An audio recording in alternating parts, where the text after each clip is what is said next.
Welcome back to the Museum of Aquarium and Pet History. Back with a Ninja knife, and hopefully there's no industrial workman's comp accidents, especially because I don't know if the museum has workman's comp. Maybe it does. I'm sure it does. Ooh, okay. So, let's see here. Oh, they're going to get tricky on me. All right, so this is a little fish food tin, imported water insects for tropical and goldfish. Now, goldfish were around in the 1800s. They're still around today, but tropical fish really didn't come until about 1910, 1915. So that leads me to believe that this is 1915 or later, and I'm guessing this is probably 1920s, right in there, because this is the Nature's Friend, which was in New York on Boston Road. This was a big bird company that made didn't make many fish items, but made a lot of bird items, including this really cool one with this little guy here, basically with a crystal ball with the magic fish food inside of it, white mineral bird gravel, and then it gives you a whole thing on other products they made, which was Song Restorer, Reducer, don't know what that is. Oh, Fat Reducer, okay, I get it. Lifesaver, Lice Powder, Bird Tonic, Canary Seed, Fruit Mixture, Egg and Nesting Food, Color Food, Molting Food, Bird Wash, Mouth Sprayer, and Sure Grip Perch. Lots of stuff this guy made back in the 1920s, 1930s, and then he disappeared off the face of the earth. That was the end of them. All right.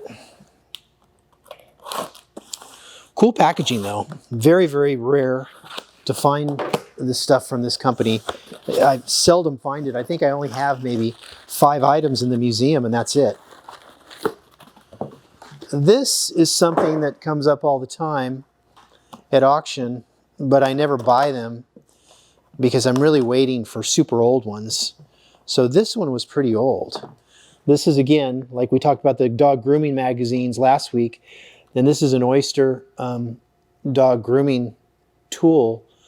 It's like mint condition, like it's never been used. I don't think it has, but it said it's model A2, so I'm wondering if this is the second model that Oster made. And it's really cool.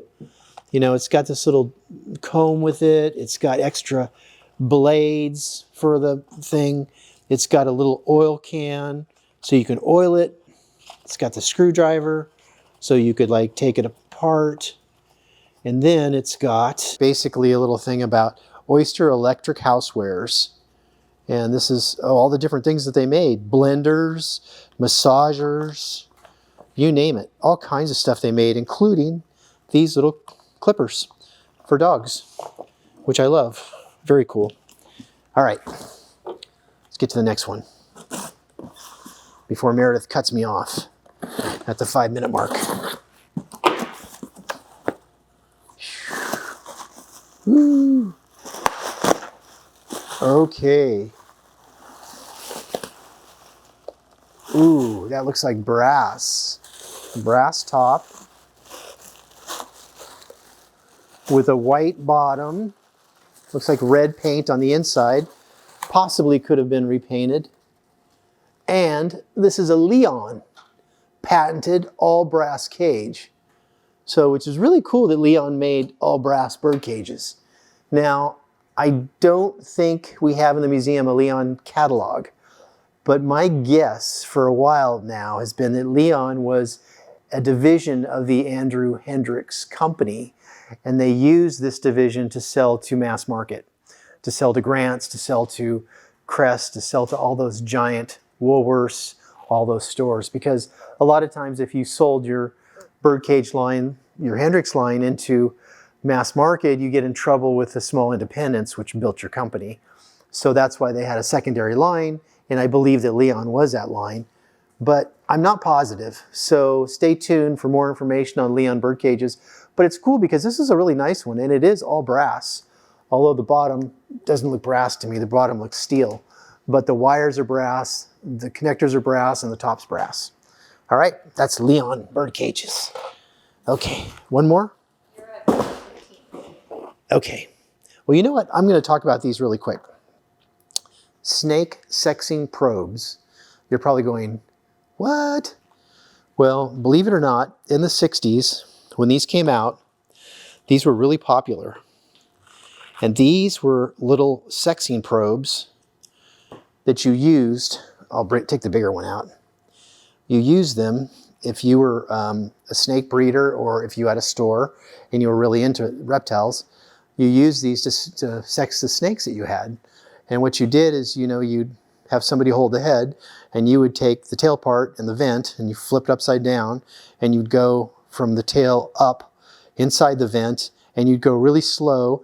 And if it only went a little ways, you had a male. If it went further, you had a female.